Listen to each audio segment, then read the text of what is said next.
Good afternoon my dear students, my name is Anjana Sen. हम आज chemistry subject 12th class के 2 number के questions solve करेंगे, जिसमें पहला क्वेश्चन है अनादर्श विलयन के धनात्मक एवं ऋणात्मक विचलनों में अंतर लिखिए। धनात्मक विचलन में पहला अंतर हो जाएगा कि धनात्मक विचलन प्रदर्शित करने वाले विलयन जो होते हैं उनमें ऊष्मा परिवर्तन धनात्मक होता है, जबकि ऋणात्मक विचलन प्रदर्शित करने वाले विलयनों में ऊष्मा परिवर्तन ऋणात्मक होता है। दूसरा अंतर है आयतन परिवर्तन धनात्मक होता है, इसमें आयतन परिवर्तन ऋणात्मक होता है। एंड सेकेंड क्वेश्चन है मोलरता एवं मोललता में अंतर लिखिए। मोलरता, जो कि हम डेफिनेशन लिखते हैं मोलरता की, कि किसी विलयन के 1 लीटर आयतन में घुले हुए मोलों की संख्या को उस विलयन की मोलरता कहते हैं। क्योंकि इसमें विलयन मोलरता का जो संबंध होता है वो विलयन के आयतन से होता है। पहला अंतर बता सकते हैं हम कि मोलरता का संबंध विलयन के आयतन से होता है, जबकि मोलरता का संबंध विलायक की मात्रा से होता है। डेफिनेशन है मोलरता की 1000 ग्राम विलायक में घुले हुए विलय के मोलों की संख्या को उस विलयन की मोलरता कहते हैं। तो मोलरता का संबंध विलायक की मात्रा से होता है।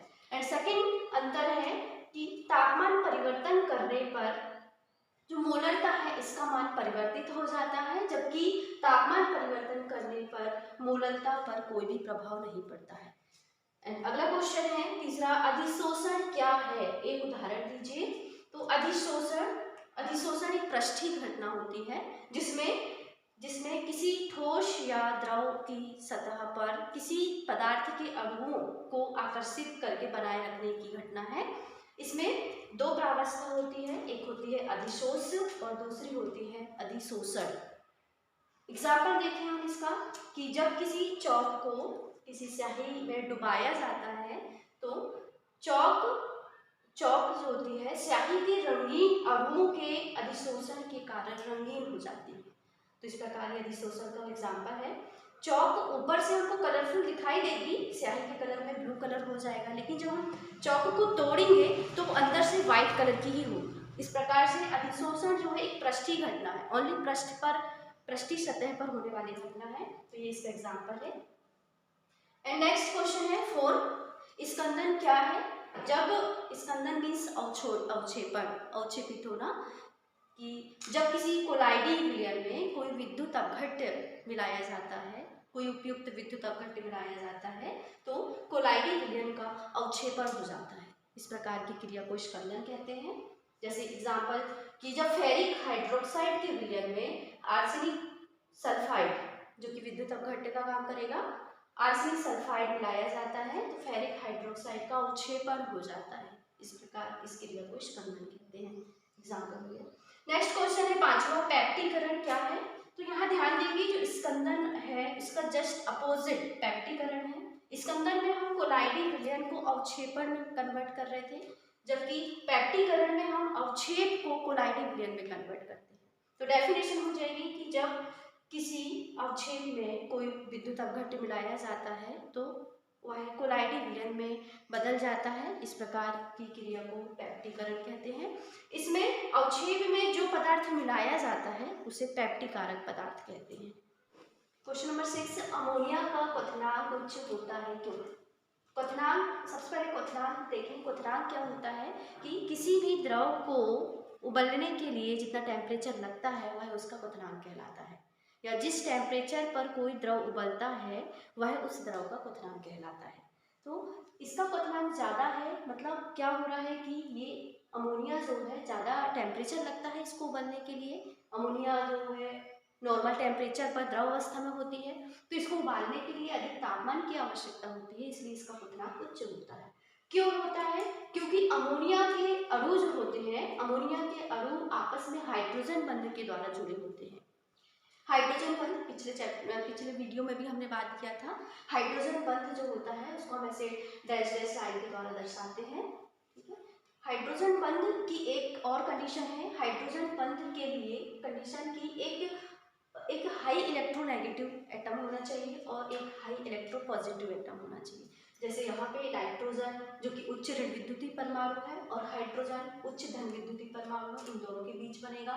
यहाँ भी देखिए नाइट्रोजन हाइड्रोजन, यहाँ भी नाइट्रोजन हाइड्रोजन, तो ये ऐसे परमाणुओं के बीच हाइड्रोजन बंध बनता है। तो अमोनिया के अणुओं के बीच में हाइड्रोजन बंध होता है, जिसके कारण इसका क्वथनांक उच्च होता है।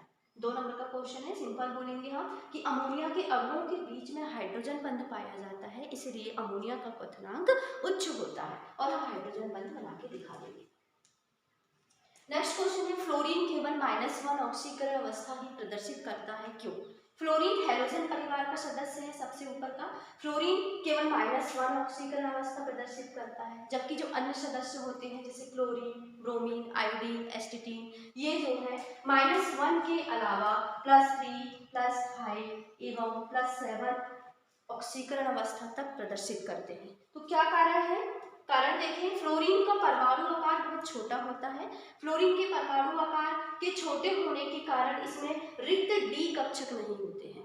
रिक्त डी कक्षक नहीं होने के कारण जो पी में एक अनपेयर्ड इलेक्ट्रॉन है, हम इलेक्ट्रॉन भरेंगे तो एक अनपेयर्ड इलेक्ट्रॉन है वो एक्साइटेड होकर के जो है रिक्त डी कक्षक में नहीं जा पाते हैं, क्योंकि इसमें रिक्त डी कक्षकों का अभाव होता है।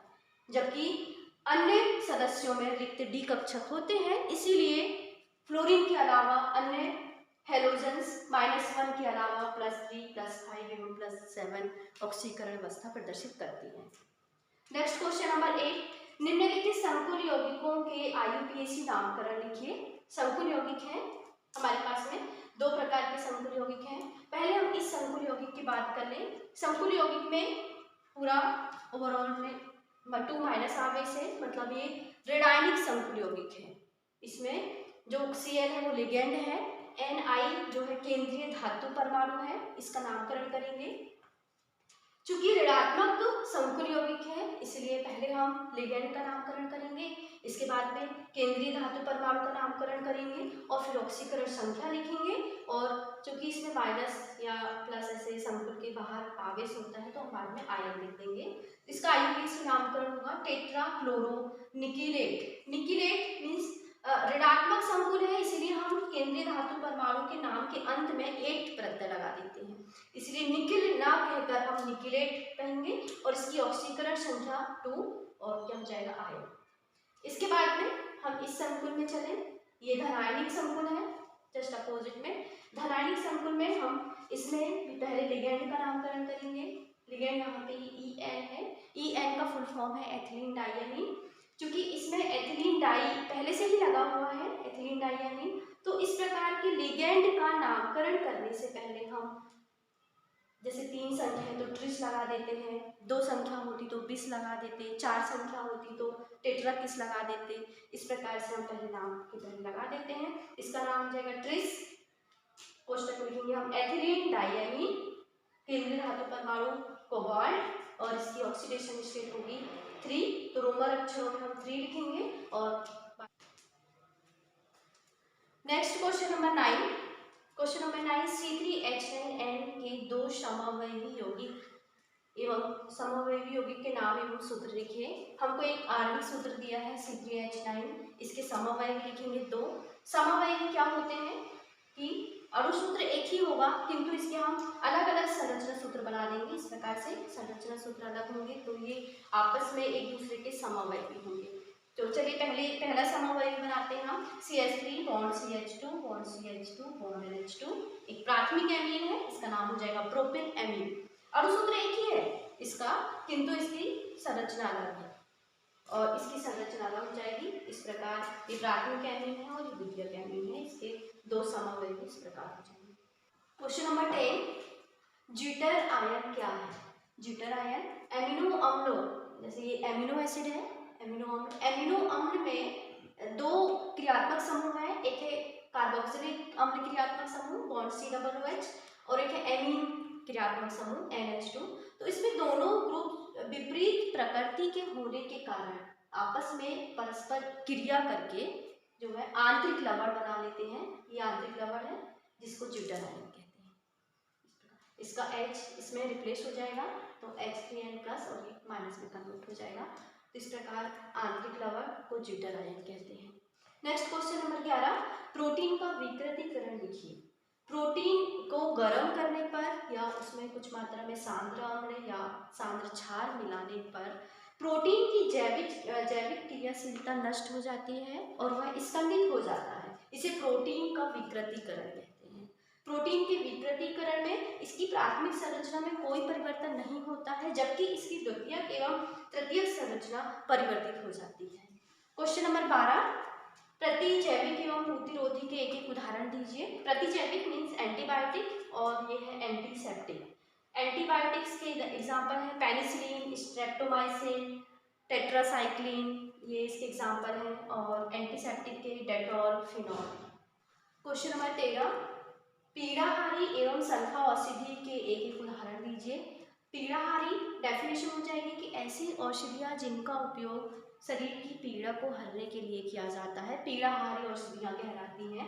जैसे मॉर्फिन, इसके एग्जाम्पल है मॉर्फिन, कोडीन, हीरोइन, एस्प्रिन। इसमें जो औषधियाँ हैं इसको 2 पार्ट में डिवाइड करते हैं, एक नॉर्कोटिक और दूसरा नॉन नॉर्कोटिक। नॉर्कोटिक मतलब ऐसी औषधियाँ होती हैं जिनका सेवन करने से आदत हो जाती है, जिसमें ड्रग्स शामिल होती हैं, जिसमें मॉर्फिन, कोडीन, ये नॉर्कोटिक समूह की औषधियाँ हैं, और नॉन नॉर्कोटिक समूह की औषधि एस्प्रिन है। एवं सल्फा औषधि जैसे उसके उदाहरण है सल्फाडाइजीन और सल्फागुआनिडीन। आज हमने 2 नंबर वाले क्वेश्चंस आपको बताया है। हम अगले वीडियो में कुछ अच्छे क्वेश्चंस जो आपके एग्ज़ाम के लिए आवश्यक होंगे उनके बारे में हम चर्चा करेंगे। मुझे आशा है कि आपको मेरा वीडियो पसंद आया होगा और आपको एग्ज़ाम के लिए खूब अच्छे से तैयारी करें, अच्छे से पढ़ें आप। इसके लिए आपको बहुत बहुत शुभकामनाएँ। Okay, thank you.